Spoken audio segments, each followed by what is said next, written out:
Hi everyone, and welcome back to Herzography. Today I'd like to talk to you all about how to use a polarizing filter, because a polarizing filter is very, very effective. There's a number of things that it can do, like reducing or eliminating reflections off of water or windows. It can darken your sky, darken your grass, and at this time of year we're all pulling out our cameras to shoot fall leaves and maybe a little water. And here are some tips that I just thought I would share with you that I have found very helpful over the last many years of using polarizing filters.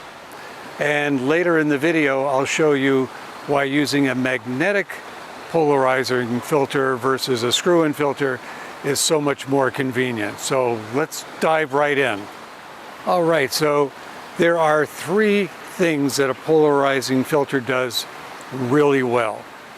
It will reduce reflections or even possibly eliminate them. It will help darken and deepen the sky. And it also will boost color saturation. So in looking at how a polarizing filter works and what it does to your image, it does things that you just can't find in editing software.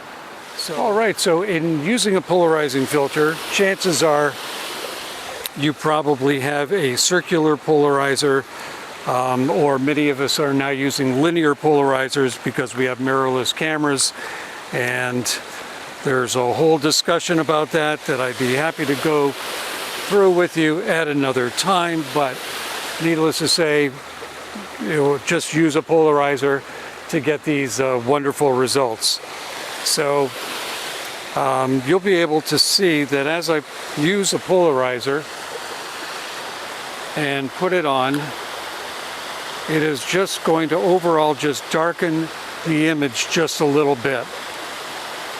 Now, as I turn the polarizer, and I just want to make sure I can see what you're seeing, as we turn the polarizer, you can see that it is going to start darkening the sky. You can see that in the top left corner. All right, so you can see that there's a little bit of effect. Now this all depends upon the time of day and how much reflection there is at a certain angle from the sun. But you can see that I am reducing it a little bit. Now I've also put the histogram, and I use that because the histogram is going to kind of tell me how much I'm losing or gaining in exposure by turning the polarizer. So it's always a good idea to keep that histogram handy to make sure that you don't clip anything off that you don't want to. So here, of course, the image is too dark. Let me go ahead and get the sky out of the image so that way we can see really what's going on here. So I'm going to start reducing the shutter speed to let in more light, and you can see that highlight is just starting to clip off now. And this is where you have to decide when you're using the polarizer as well as when you're exposing the image, do you want to take multiple exposures to be able to gain some of that shadow detail that you can see in here now. But of course, now the water's all blown out. So I probably have to shoot this in multiple images, multiple exposures, and then blend them together into an HDR. But getting back to what we're seeing here with the polarizer, the standard polarizer isn't doing a lot. So I'm going to switch to a dark polarizer, and this particular one is going to be a 3-stop neutral density polarizer. So let me go ahead, I'm going to put this one on. Of course, it's going to darken the whole image right away. So I'm going to have to open up to compensate for that.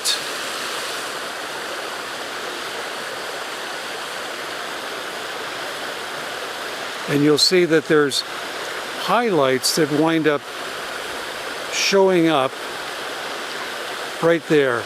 So here in that pond, it's overexposed. We're not seeing any highlights.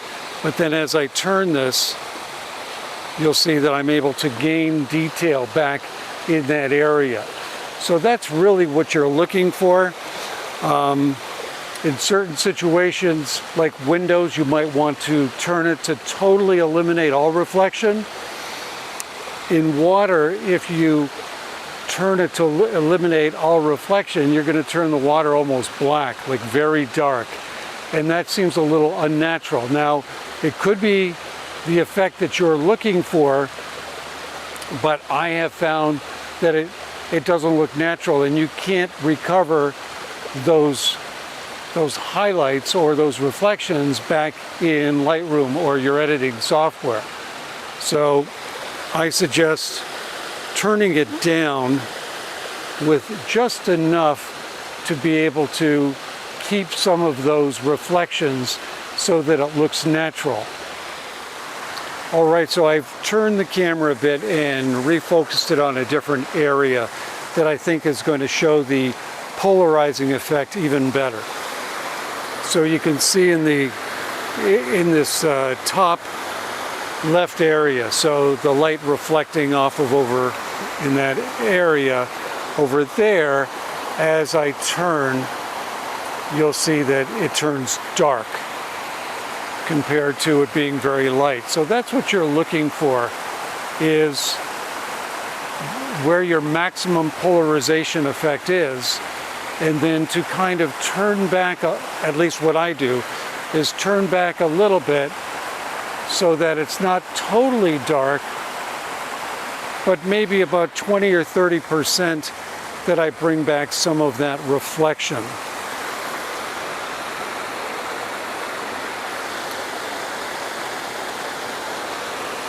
Now, if your polarizer filter has little markings on it, sometimes they have numbers, or sometimes there's a little white mark, it's good to kind of note where that is, because sometimes you'll want to take your filter off, let's say to just maybe clean your lens, and then put the filter back on. And if you're putting it back on at the same point, then you're going to be at the exact same polarizing effect.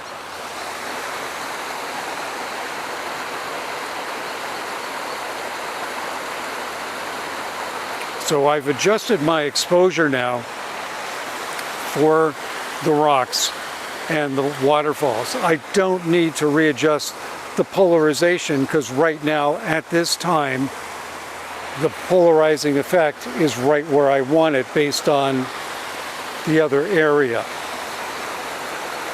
Based on that other area there, see, it's dark, and then I bring it back a little bit. Now I know I'm getting the right amount of polarization that I want to be able to take this image.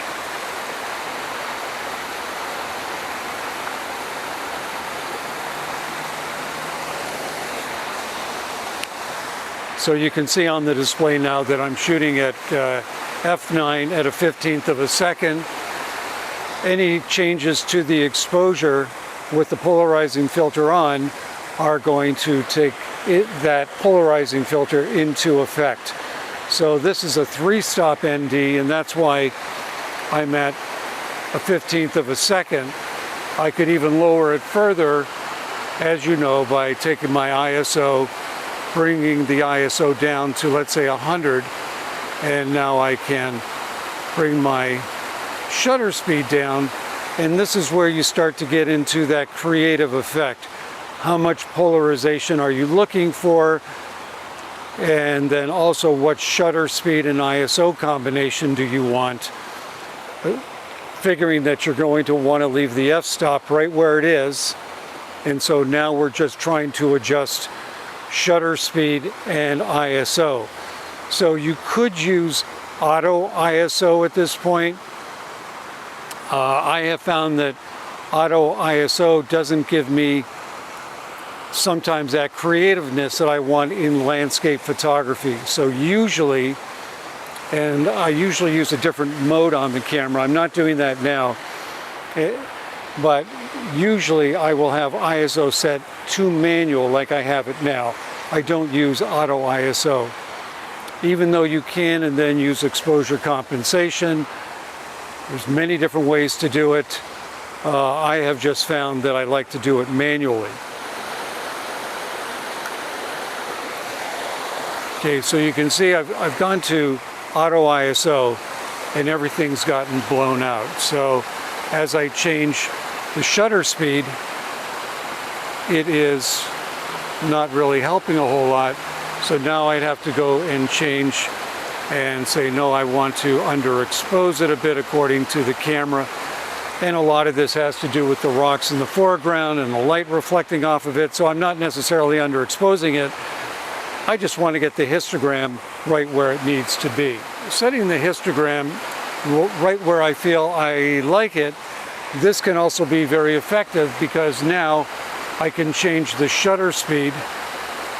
And as I change the shutter speed, you can see that the ISO is moving, and that way I can take multiple images to kind of see if I'm getting the amount of movement in the water that I want, or perhaps since I'm shooting on a tripod, I can merge a couple of these images together and mask out some of the areas in Photoshop. But the whole point of all of this was to show you that using a polarizer and how to reduce reflection. Now, the polarizing filters that I'm sure you're aware of that I use are all magnetic. And I really like these magnetic filters because taking them on and off does make it very, very easy to put them on and even perhaps use an additional filter. And so here is a linear polarizer that will then allow me to change the amount of polarization, as well as gives me a variable neutral density filter on it. So if I wanted to darken this down a little bit more, I could do that with a linear polarizer on top of a circular polarizer. But that's just a little added bonus when you're using these different filters. So right now the lens that I'm using is a 24-70. You can definitely use polarizers on any of your lenses, but be careful when you're using a wide-angle lens, because polarizing filters inherently will start to darken down the edge if you're using the edges, if you're using too much polarization. So you need to look for that. You can fix it in post-production in programs like Lightroom. You just need to be careful because it can look a little bit odd. And if you do too much polarization, especially with a wide-angle lens, parts of the sky turn dark and other parts don't. So that's where some photographers, if they mainly use a wide-angle lens all the time for their landscape photography, they might decide to use a much larger polarizing filter. So I'm using an 82 millimeter, then you might go up to 95 or even larger. The filters become a lot more expensive, and I've never found that it's really worth it. I'm sure if you have found that it's worth it, please leave me some notes down below. I'd be happy to hear your thoughts on that. I have just found that more often than not, if I want to shoot wide angle, I just want to be very careful with the polarizing filter and how much polarizing effect that I use. So there definitely are some cases where you don't want to use a polarizing filter. If you're shooting a rainbow, because of the way a rainbow is created, if you use a polarizing filter, chances are that rainbow is going to go away. Shooting through an airplane window with a polarizing filter is going to give you uneven results. So if you're in low light, you might not want to use a polarizer, because the polarizer will reduce the amount of light even more by 1, 2, 3 stops on a standard polarizer. So be careful when you're using a polarizer in low light to be aware that it does reduce the amount of light hitting your sensor. Also, shooting panoramas, When you're shooting a panorama, I've done it where you can use a polarizer, you just don't want to use that much polarizing effect, because as I mentioned before, it does start to darken down the edges. And when you're doing a pano, it can be very difficult, if not impossible, for your editing software to get rid of those dark edges from frame to frame when it's trying to splice them together. When using a polarizing filter, especially a magnetic one, like the ones that I use here from Maven, you get much smoother control because you can turn the filter in either direction, and as you know, it's just very easy to take them off, but you're turning them in either direction. And if you're using a screw-on filter like I have in the past, I've always found that I always had to turn the filter in one direction, because if I was going in the other direction, it might unscrew the filter. And these filters are very, very secure.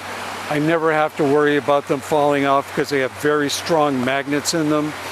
And when you're shooting in a situation where you're over a cliff or by water or something like that, it's the last thing that you want to have to think about is, losing an expensive filter. So I highly recommend these. So a polarizing filter is probably one of the most powerful tools that a landscape photographer, or just even general outdoor photography, that you can have. I recommend it as the first filter that you should purchase is a polarizing filter, and then add onto your system from there. Just so many wonderful effects that you get, like whether it's water or dewdrops and you're doing macro photography, or you find yourself in town somewhere in buildings with reflections from windows everywhere, and putting that polarizer on, many times I'll just leave it on because it just has that wonderful effect of increasing saturation, reducing reflections, and it just helps enhance your image quality overall. So of course, the way I feel about a polarizing filter is that if you're really serious about doing landscape and outdoor photography, a polarizing filter should be with you all the time. Not just for your main camera, but also carry it for your cell phone. There's attachments, and I've shown this before and I'll be doing it again, that using a polarizing filter for your cell phone, once again, really important and really enhances your image quality. Many times I'll just go out with my cell phone because I'm either doing some scouting or it's just the camera that I want to take with me, because I always have it with me. And yes, I always have a polarizing filter with my cell phone at all times. So a polarizing filter is a small tool that just makes a huge difference all the time. I hope you've enjoyed this video, perhaps picked up a tip or two. Give my video a like, subscribe, and I look forward to seeing you in a new video again real soon. Bye for now.